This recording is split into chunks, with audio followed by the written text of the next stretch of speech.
everybody. Today I'm going to be making a 4-layer chocolate cake. This is the best chocolate cake recipe that I have found, bar none. I've made it probably a dozen times in the last year, and it's always been just so good. It's going to be spectacular, so I'm pretty excited. Before I get started, I just wanted to say the recipe will be on the website, bakewithmetv.com, and while we're at it, why not just subscribe to my channel and hit the little bell for the notifications, and then I'm happy, you're happy, and all is good with the world. I would really appreciate it. So I'm just going to get started.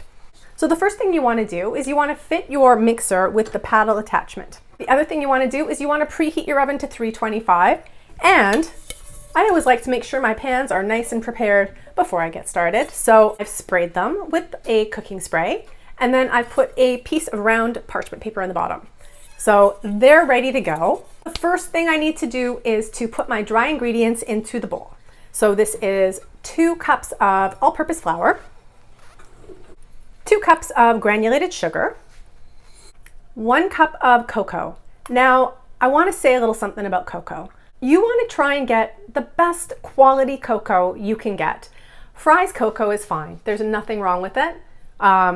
It just isn't quite rich and deep enough for my liking. It's more expensive, but honestly, I really think for a cake like this is what makes it so good.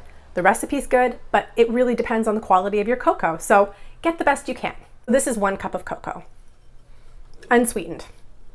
And here I've got 2 teaspoons of baking powder, 1 teaspoon of baking soda, and a teaspoon of salt. So now I'm just going to mix this up to incorporate it all together. You might want to sift your cocoa, but I'm being lazy today, so I'm not. It doesn't really matter. It's going to get mixed up really well in the end, but cocoa I find can be a bit lumpy. The other thing you can do is you can just kind of break up the lumps with your spatula or wooden spoon. Gus, get your head out of the oil, please. That looks good to me. I think I got all the lumps out for the most part. So now I'm just going to add all my wet ingredients. So I've got 1 cup of milk. I've pretty much exclusively been using oat milk these days. I just like it better than regular milk, and I'm a bit lactose intolerant, so regular milk just doesn't agree with me. So oat milk, great alternative. So now I'm going to add 1/2 cup of vegetable oil. This is canola. You can substitute the veg oil if you want to use a rapeseed oil. If you want to use is it grapeseed or rapeseed? Anyways, grape or rapeseed oil. You could even use olive oil. I don't think it would make that big a difference because the cocoa flavor is really the predominant flavor. So olive oil, I'm going to try that one day and see how it goes, but not for a 9-year-old's birthday. For an adult's party.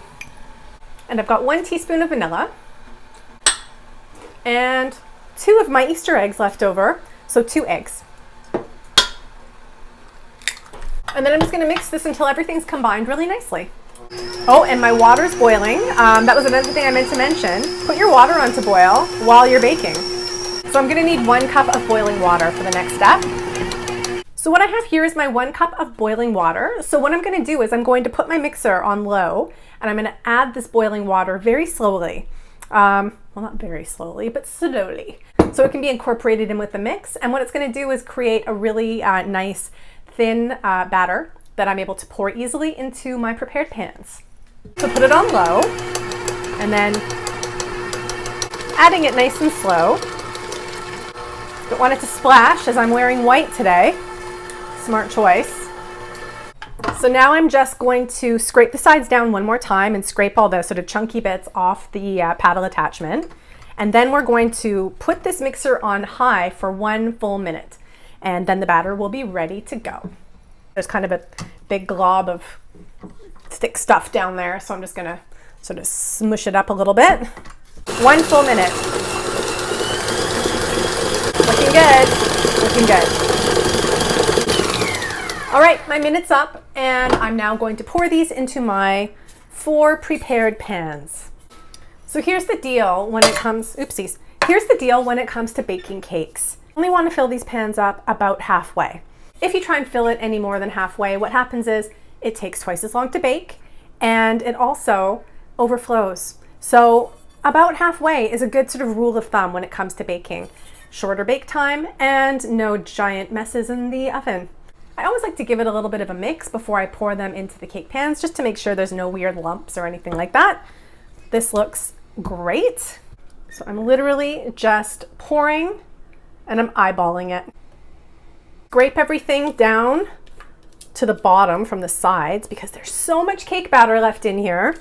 It just sticks to the bowl, so you want to make sure you get every last morsel out. Let's see, that one looks a little bit skinny. Let's put some more in there. And then again, it's just kind of eyeballing it to make sure that they're all approximately the same. And even though there's raw eggs in this, you know I'm licking the bowl. All right, so I'm just gonna throw these in the oven for about 35 to 40 minutes. You're gonna wanna check them about 30 minutes in. So you know they're done when a toothpick comes out clean. If there's any batter left on the toothpick, not done yet, unless you want a lava cake, which in this case you do not. So my cakes have come out of the oven and they're looking mighty fine, if I don't say so myself. I'm gonna put them on the cooling rack now to cool completely. And then I'm gonna pop them in the fridge before I go and lop their tops off to make them nice and flat. And then they'll be ready to be iced. This video really is just about the basics, I'll take these off now, of making this 4-layer cake. I really do hope that you try this recipe, and in the comments, let me know what you think. If it worked out for you, if it was as delicious as I know it is, I would love that. So happy baking, everyone, and have a wonderful day.